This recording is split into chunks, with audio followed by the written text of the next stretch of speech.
este espacio vamos a conversar, vamos a realizar a modo de cierre respecto a los temas que se fueron desarrollando en el eje número 3, la ética profesional y los derechos humanos en los programas de tratamiento penitenciario desde el enfoque de la seguridad humana. Bueno, en primer lugar es fundamental reconocer que las personas privadas de libertad, independientemente del motivo que los llevó a ese estado de detención, siguen siendo titulares de derechos inherentes a su condición de seres humanos. Estos derechos incluyen, entre otros derechos, el derecho a la vida, a la integridad personal, a la protección contra la tortura, tratos crueles, el acceso a la justicia, a la atención médica, el acceso a la educación, a recibir una alimentación adecuada, al trabajo, a la asistencia espiritual, a la recreación, entre otros. El personal penitenciario, el agente penitenciario, desde su desempeño actuando desde la ética profesional, tiene la responsabilidad de velar por el bienestar de la persona privada de libertad, promoviendo el respeto a los derechos humanos. Bueno, esta ética no debe verse como un simple cumplimiento normativo, sino como un compromiso moral y profesional que exige empatía y responsabilidad. La ética profesional y el respeto por los derechos humanos son elementos inseparables que constituyen a la construcción de una sociedad mucho más respetuosa, mucho más justa y más humana. Los derechos humanos están determinados y protegidos por el derecho nacional e internacional. Recordemos que en nuestro sistema normativo, los tratados internacionales tienen jerarquías constitucional. ¿Qué significa esto? Significa que los tratados internacionales sobre derechos humanos gozan de la misma jerarquía que la Constitución Nacional y que no pueden ser modificados ni derogados por leyes ordinarias. Vamos a hablar sobre el artículo 18 de la Constitución Nacional. Este establece principios fundamentales sobre la pena y el tratamiento de las personas privadas de libertad. En su parte final, se establece que las penas serán proporcionales al delito que se le aplica, con el objetivo de prevenir el delito y no de vengarse. Esto refleja una visión, un enfoque del sistema penal con un enfoque mucho más humanitario, donde se refleja y se resalta la importancia de la reinserción social. Ahora bien, ¿cuál es la finalidad de la pena privativa de la libertad en nuestra legislación? Uno de los principios primordiales, del objetivo primordial, es la reinserción del individuo. La idea es que a través del cumplimiento de la pena se brinden herramientas necesarias para que pueda reintegrarse a la sociedad una vez agotada la condena y como una persona mucho más productiva y respetuosa de las normas. Es decir, que pueda comprender la gravedad del delito por el cual esa persona fue condenada o en el caso de que esté atravesando un procesamiento, poder reflexionar sobre las conductas que lo llevaron a ese estado de detención. Bueno, dicho todo esto, espero que haya sido útil todos los temas que se fueron desarrollando en estos tres ejes. Y bueno, espero que nos reencontremos nuevamente para poder seguir formándonos y capacitándonos en estos temas que son tan importantes para el cumplimiento de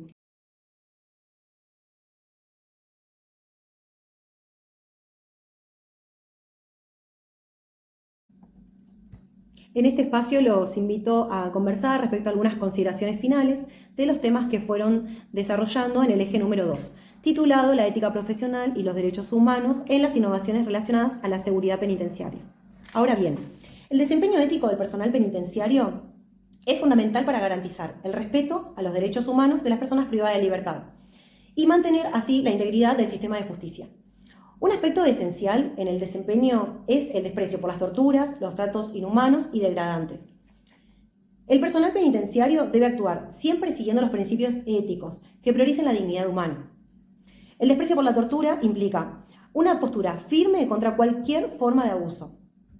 Por eso, la importancia en la formación continua en cuestiones de ética y de derechos humanos, para poder así reconocer y reportar situaciones de abuso, promoviendo de esta manera un ambiente donde se eviten este tipo de prácticas y abusos. Esta responsabilidad profesional implica intervenir en situaciones donde se sospeche que se está llevando a cabo este tipo de conductas frente a estas situaciones como agentes penitenciarios tenemos la obligación de denuncia. Esto se refiere al deber de informar sobre situaciones irregulares o ilegales. Es decir, que cualquier actividad que atente contra la seguridad o el buen funcionamiento de la institución debe ser reportado. El desprecio por la tortura, los tratos inhumanos y degradantes debe ser un pilar en el desempeño ético del personal penitenciario. Ahora vamos a hablar un poco sobre la ética profesional junto con los derechos humanos y el respeto por la dignidad de las personas en cualquier innovación relacionada a la seguridad penitenciaria. Las pautas y modalidades para el registro de las personas y la inspección de lugares o cosas, los cuales forman parte de los procedimientos de seguridad. Estos protocolos se establecen a los fines de preservar la integridad psicofísica de los internos, el personal, las visitas o demás personas que se encuentren en los establecimientos carcelarios. Todas las innovaciones deben centrarse en el respeto de la dignidad de las personas privadas de libertad. Esto implica que cualquier tecnología o procedimiento nuevo, como por ejemplo el uso de cámaras de vigilancia o sistemas de control, deben implementarse con cuidado para no invadir la privacidad de las personas privadas de libertad ni deshumanizarlas, tanto a las personas privadas de libertad como a las familiares. Estas innovaciones deben ser transparentes. La introducción de nuevas tecnologías tiene que ir acompañada de una formación ética para el personal penitenciario.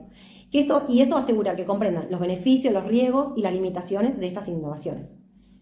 También es importante recordar que frente a la violación de normas éticas existen consecuencias.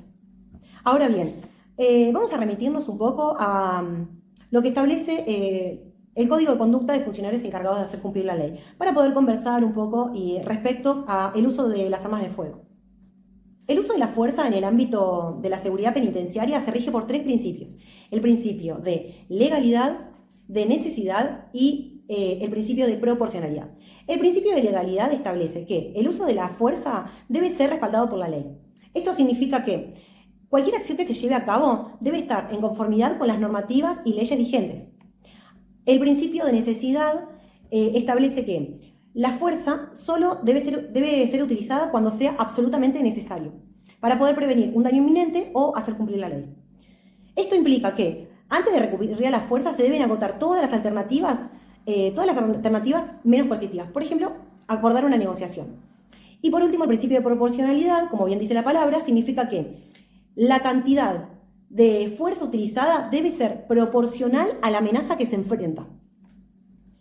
Esto significa que si una situación puede resolverse con medios no violentos, estos son los medios que se deben tener en cuenta, que se deben priorizar. Entonces, el uso de arma de fuego es una medida extrema que solo va a ser utilizada o va a ser considerada en situaciones donde exista un riesgo inminente, ya sea para la vida o para la seguridad. El personal tiene que estar adecuadamente entrenado para el manejo seguro y responsable del uso de arma de fuego. Por otro lado, es fundamental que exista un protocolo claro sobre el uso de arma de fuego y cuáles son las medidas para poder minimizar el riesgo de terceros.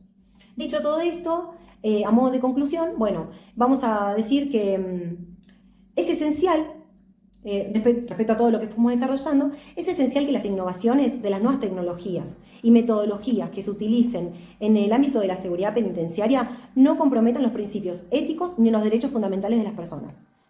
Las innovaciones, ya sean tecnológicas o políticas, se deben implementar con medidas que respeten los derechos de las personas privadas de libertad y de los familiares.